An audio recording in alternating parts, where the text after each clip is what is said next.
L'argent liquide est en train de disparaître et ce n'est pas par hasard. C'est une décision prise par ceux qui ont tout intérêt à ce que tu ne l'apprennes pas. Au cours des 10 dernières années, des pays comme la Suède, la Chine et l'Inde ont réduit drastiquement l'utilisation de l'argent liquide. En Suède, moins de 10% des transactions se font en billets. Des banques entières n'acceptent plus de dépôts en espèces. On te le vend comme du progrès, comme du confort, comme de la modernité. Mais il y a quelque chose qu'on ne te dit pas.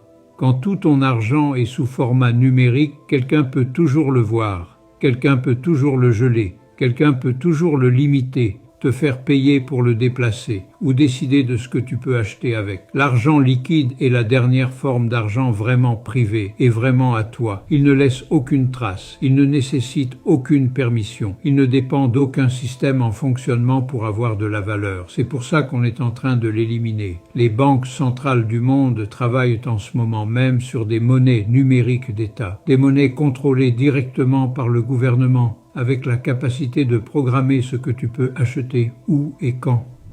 La Chine a déjà la sienne en activité. L'Europe est à quelques mois de lancer la sienne.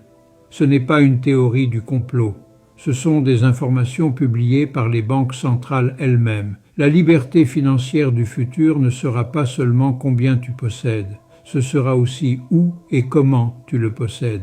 Garder une partie de ton patrimoine en dehors du système numérique cesse d'être optionnel. Si tu veux apprendre à protéger ton argent dans un monde de plus en plus contrôlé, tu peux accéder à mon livre via le lien sur mon profil.